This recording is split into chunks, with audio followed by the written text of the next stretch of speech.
Good morning students, welcome to learn short and typing with Vikas sir. Dainik Jagran newspaper article Hindi आशुलिपि। First article आपका है अड़ियल रवैया। ये किसान संगठन के बारे में है। जैसे केंद्र सरकार ने उन्होंने बातचीत करने की कोशिश की लेकिन किसान नहीं माने, उसके रिगार्डिंग है ये आपका आर्टिकल। फर्स्ट आर्टिकल इसको डिस्कस करेंगे। सेकंड आर्टिकल कोरोना जांच में अव्वल, ये कोरोना के बारे में ये आप लोग इसको डिस्कस कर सकते हो, ठीक है। सेकंड आर्टिकल सेकंड पेज पे आ जाते हैं। कांग्रेस के लिए निर्णायक घड़ी, ये आपका पॉलिटिकल इंक्लाइंड है, इसको हम डिस्कस नहीं करेंगे। ध्वस्त हुए गुपकार गठजोड़ के मंसूबे, इस आर्टिकल को आप रीडिंग कर सकते हो।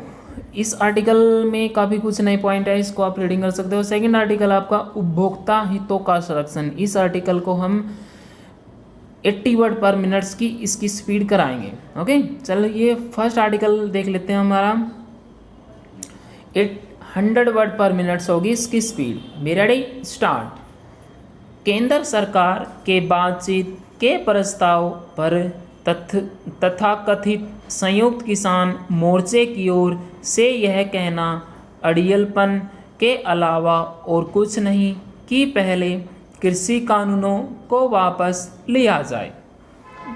आखिर मुट्ठी भर किसान नेता यह फरमान देने वाले होते कौन हैं कि सरकार संसद से पारित कानूनों को वापस ले ले। सड़क पर आ बैठे लोगों की ओर से संसद से पारित कानूनों की वापसी की जिद पकड़ना तो अराजकता को खुला निमंत्रण है।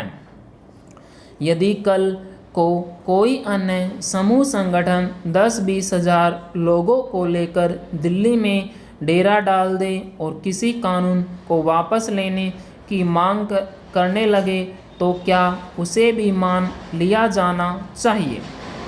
यदि हाँ तो फिर संसद और सरकार की सीख का क्या होगा?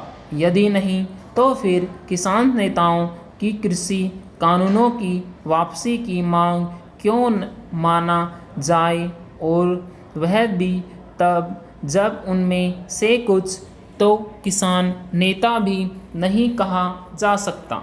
आखिर किस आधार पर इन किसान नेताओं ने यह समझ लिया कि वे सारे देश के किसानों का प्रतिनिधित्व कर रहे हैं और वे जो कह रहे हैं वही समस्त किसानों की चाहत है? किसान नेताओं के अड़ियलपन की एक और निशानी यह है कि वे कृषि कानूनों में संशोधन पर सहमत सरकार पर तो कठोर रवैया अपनाने का आरोप मढ़ रहे हैं, लेकिन यह देखने से इनकार कर रहे हैं कि खुद किस तरह उसे न केवल हुक्म देने में लगे हुए हैं बल्कि रास्ते और रेल मार्ग रोक देने की धमकियां भी दे रहे हैं। आखिर यह एक किस्म की ब्लैकमेलिंग नहीं तो और क्या है? हमारे आम किसान न तो इस तरह के आचरण के लिए जाने जाते हैं और न वे ऐसा कुछ करते हैं। दिल्ली में डेरा डाले किसान संगठनों ने किस सरकार के नरम रुख के बाद भी जिस तरह टकराव वाला रवैया अपना लिया है, उसमें यही लगता है कि उनका मकसद किसानों की समस्याओं का समाधान करना नहीं बल्कि किसी तरह मोदी सरकार को नीचा दिखाना है। इस अंदेशे को एक अन्य कारण इन किसान संगठनों को वामपंथी एवं अतिवादी गुटों के साथ साथ उन राजनीतिक दलों की ओर उकसाया जाना भी है जो इस सरकार के प्रति बैरभाव से भरे हुए हैं।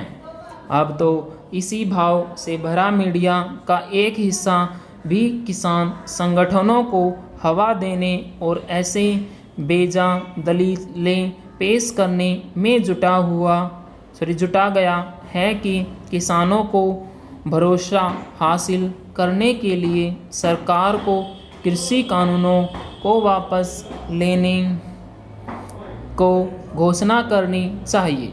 साफ है कि सरकार के साथ साथ संसद को भी चुनौती देने की कोशिश हो रही है।